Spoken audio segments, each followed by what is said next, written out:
Bismillahirrahmanirrahim. Mes chers étudiants et étudiantes, bonjour. Alors, par cette vidéo, je vais essayer de vous montrer quelques espèces que nous avons appris ensemble en cours avec un petit descriptif pour chacune d'elles. Commençons par cette première espèce qui correspond bien à la famille des crucifères et qu'on appelle systématiquement Diplotaxis catholica. En arabe, on l'appelle kirkaz ou bien kirkaza et en français, c'est la moutarde sauvage. Pourquoi elle appartient à la famille des crucifères? Tout simplement parce que, comme vous voyez, le nombre des pétales sont au nombre de 4. Comme vous voyez, c'est ce qui est en jaune. Et ces 4 pétales, ils sont situés sur 2 plans perpendiculaires et ça montre bien une croix. Donc, d'où le nom de la famille des crucifères. Alors, de même, quand vous faites retourner la fleur, vous allez voir également 4 sépales qui sont situés sur 2 verticilles. Donc, finalement, il va avoir 4 sépales et par conséquent, la fleur est de type tétramère. Donc, c'est le seul critère principal pour dire que c'est la famille des crucifères. Nous avons donc une fleur de type 4, une fleur tétramère. Alors pour l'androcée, vous voyez bien ce qui est en jaune, ce qui entoure le stigmate style qui est au milieu de la fleur. Alors donc c'est des étamines. Alors les étamines des crucifères, comme on a dit en cours, sont disposées sur 2 verticilles. Le verticille interne, comme vous voyez, est composé de 4 étamines qui sont très longues et le verticille externe qui est composé par 2 petites étamines latérales et qui sont très petites. D'où le nom de l'androcée est un androcée qui est de type tétradyname, 4 étamines qui sont plus fortes que les 2 autres. Alors ici c'est Diplotaxis catholica toujours, la plante entière. Alors passons maintenant à cette deuxième espèce que vous savez, que vous connaissez parfaitement. Alors celle-là c'est Hibiscus rosa sinensis, la rose de Chine, un arbuste ornemental qui appartient à la famille des Malvacées, que l'on reconnaît à l'aide de son tube staminal que vous voyez au milieu. Staminal parce qu'il porte directement les étamines, mais ce ne sont pas des étamines complètes, plutôt ce sont des demi-étamines parce que les anthères sont uniloculaires. Les stigmates sont bien disposés au sommet de ce tube, ils sont au nombre de 5, et par conséquent, quand vous faites une coupe transversale au niveau de l'ovaire, vous allez voir 5 carpelles qui sont bien séparées par des cloisons, et au sein de chaque carpelle, vous allez voir beaucoup d'ovules, et le fruit va être une capsule. Pour ce qui est des pétales, les pétales sont bien libres, donc déjà ça nous renseigne sur la sous-classe, donc c'est bien la sous-classe des dialipétales. Alors cette corolle après floraison tordue. Alors, et en plus, vous avez le calice qui est composé de 5 sépales qui sont soudés après floraison valvaire et avant le calice pour la famille des Malvacées, comme on l'a bien signalé la dernière fois en cours, c'est qu'il y a présence d'un calicule. Alors, le calicule plus la préfloraison tordue de la corolle plus la présence d'un tube staminal, ça renseigne systématiquement sur la famille des Malvacées. Ce sont donc des critères majeurs de reconnaissance pour cette famille des Malvacées. Alors celle-là, c'est une espèce qui appartient à la famille des Borraginacées. On n'a pas assez de critères pour qui nous renseigne ou bien qui nous indique le nom de la famille, mais quand même quelqu'un qui a de l'expérience et qui a fait beaucoup de terrain. Alors déjà, quand vous voyez les fleurs qui sont bleues et que les feuilles et les tiges sont un peu rudes au toucher, donc automatiquement vous allez déduire qu'en quoi c'est la famille des Borraginacées.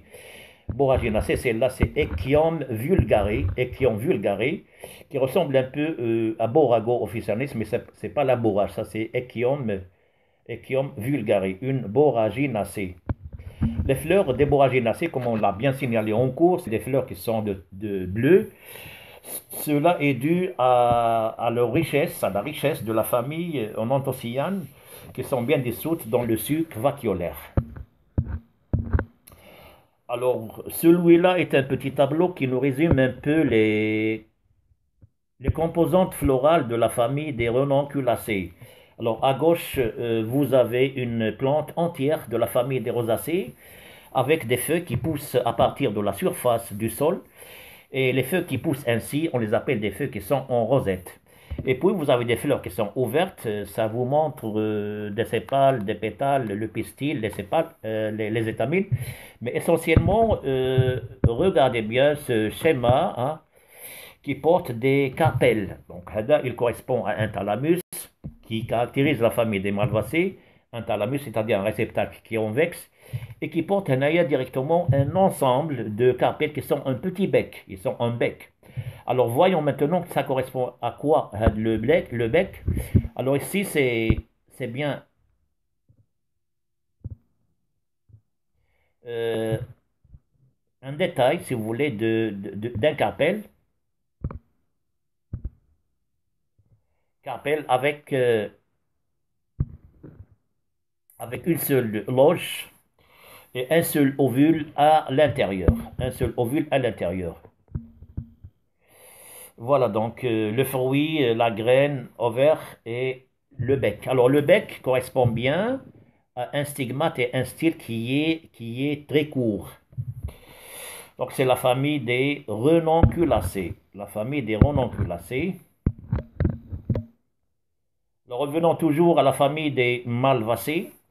Alors, Hadi, c'est l'Avatera critica, le Bacola, que l'on reconnaît grâce à ses feuilles qui sont palmatylobées. Les feuilles sont lobées et les fleurs elles sont ainsi, de cette couleur. Donc, Hadi, c'est le Bacola.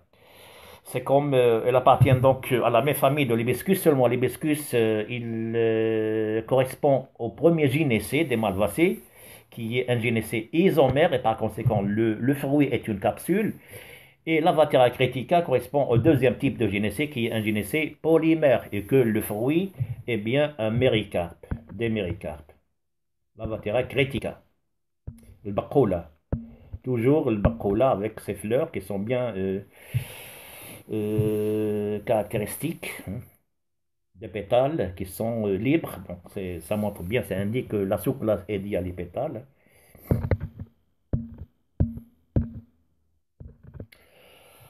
Alors, c'est Ranunculus bullatus. On l'appelle en français le bouton d'or et en arabe on l'appelle Oudninfar. Il appartient à la famille des renonculacées. Pourquoi renonculacées? Parce que vous voyez bien, au milieu, ce qui est envers, c'est le thalamus, qui est toujours un réceptacle floral qui est convexe, bombé, et qui porte des carpelles qui sont en nombre indéterminé. Et il est entouré d'un ensemble d'étamines qui sont disposées sur des hélices. Et par conséquent, la fleur, elle est bien spiralée, que ce soit pour les étamines ou bien pour les carpelles. Ils ont pris une disposition hélicoïdale. Les pétales, ils sont en nombre variable. Parfois, on trouve 5, parfois 6, parfois 12, etc. Donc, c'est bien Ranunculus bullatus, le bouton d'or, famille des renonculacées.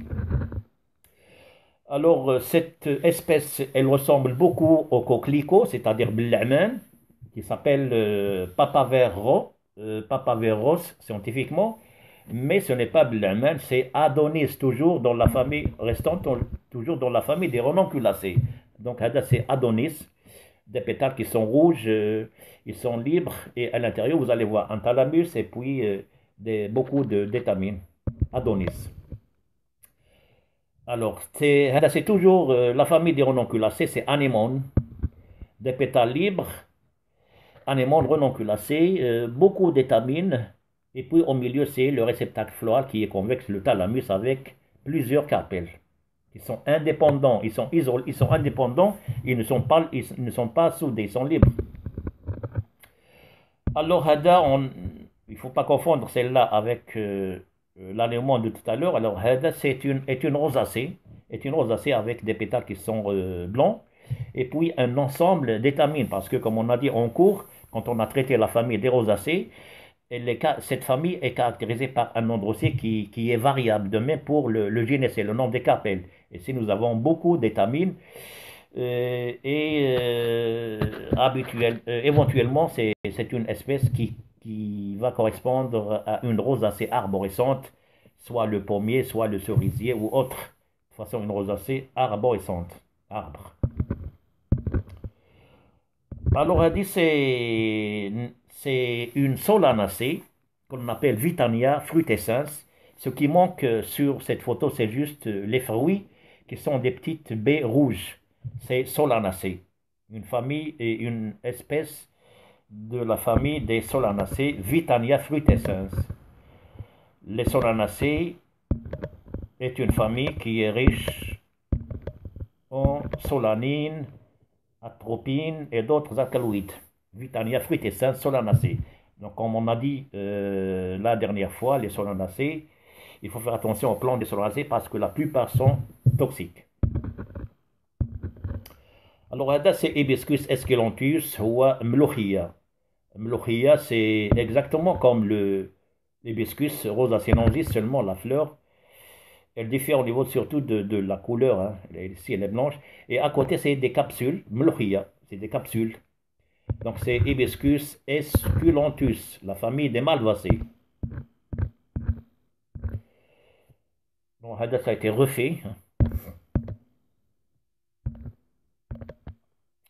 وهذا c'est l'érance, c'est la famille des rosacées. Donc, c'est la famille des... Alors, celle-là, c'est Crataegus oxyaconta, que l'on appelle en français aubépine et en arabe zarour. C'est une espèce médicinale et précisément est une plante hypotensive, c'est-à-dire elle abaisse la tension artérielle. Alors, c'est une espèce qui appartient systématiquement à la famille des rosacées. C'est un arbuste que l'on connaît à l'aide de ses feuilles qui sont particulières et même à l'aide de ses feuilles qui sont rouges. Alors ici c'est Fragaria, le fraisier. Le fraisier, ce que vous voyez en rouge, c'est ce que vous mangez, c'est la partie charnue, c'est la partie comestible. Avant, c'était un thalamus plein de carpelles, et maintenant, ils se sont fécondés et ont donné des akènes. Hein, c'est le fruit maintenant, donc toute la partie est devenue charnue. Donc c'est le fruit des Fragaria. Chaque carpelle a donné un akène comme fruit. À côté, c'est Ceratonia silica, et en français, on l'appelle le caroubier. Alors, le kharroub, est une légumineuse. Pourquoi? Parce que, comme vous voyez, le fruit est bien une gousse. C'est comme les petits pois, une gousse.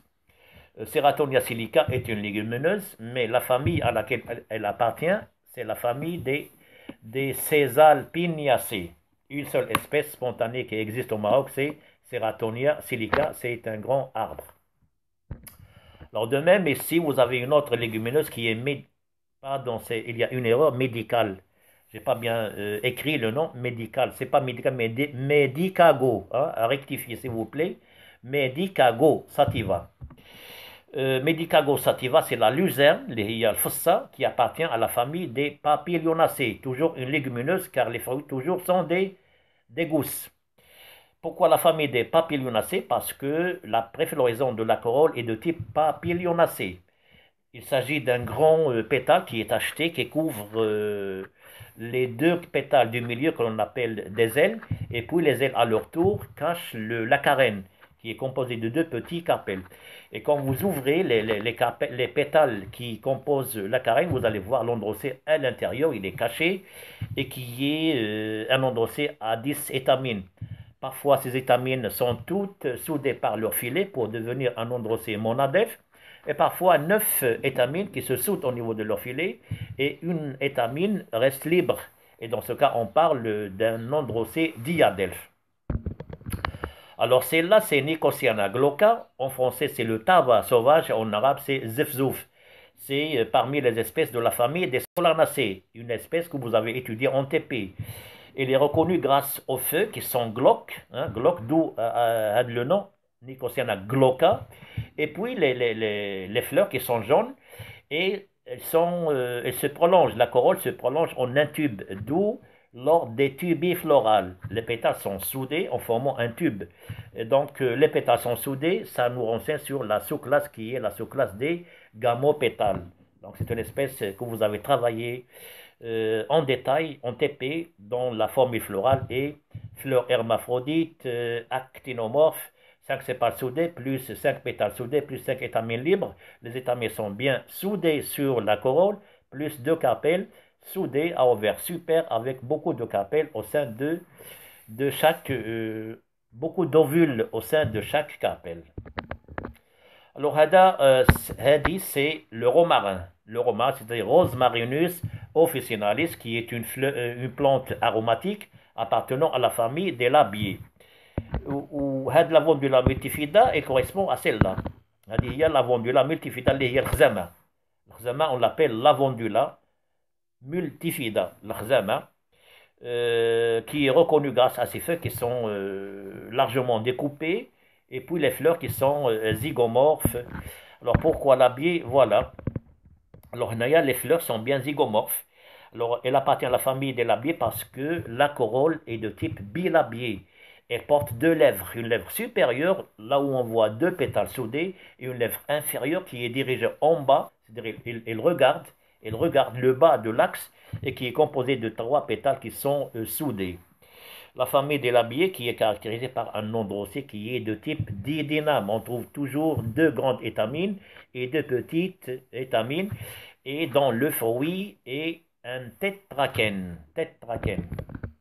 Alors celle-là, c'est voilà, Calendula algériensis, que l'on appelle en français le souci des champs, et en arabe on l'appelle al-jamra.